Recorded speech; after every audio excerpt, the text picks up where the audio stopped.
यह कहानी एक छोटे से गांव के एक किसान की है जिसका नाम रामू था।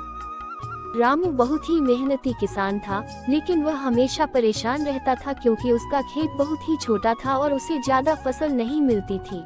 वह दिन रात मेहनत करता, फिर भी उसकी मेहनत का उतना फल नहीं मिलता था जितना वह उम्मीद करता था। एक दिन गांव में एक बूढ़ा साधु बाबा आया। रामू ने सोचा कि शायद बाबा के पास कोई जादुई तरीका हो जिससे उसकी किस्मत बदल जाए। वह बाबा के पास गया और बोला, बाबा, मुझे कुछ ऐसा उपाय बताइए जिससे मेरे खेत में ढेर सारी फसल उग सके। बाबा मुस्कुराए और बोले, तू क्या चाहता है किसान?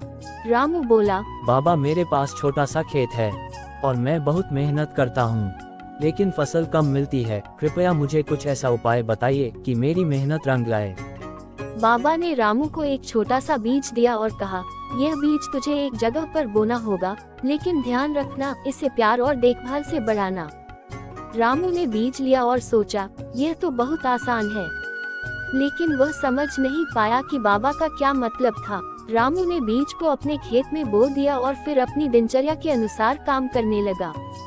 वो पानी देने, मिट्टी में खाद डालने और फसल की देखभाल करने में जुटा रहा।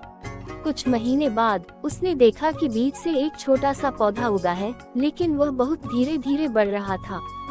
फिर उसने समझा कि बाबा का असली संदेश था, जो चीज हमें धीरे धीरे और प्यार से मिलती है वही सच्ची खुशी देती है। समय के साथ वो पौधा एक मजबूत पेड़ बन गया और उसे ढेर सारी फलियां मिली। रामू ने सीखा कि सच्ची सफलता और खुशहाली मेहनत, धैर्य और प्रेम से आती है।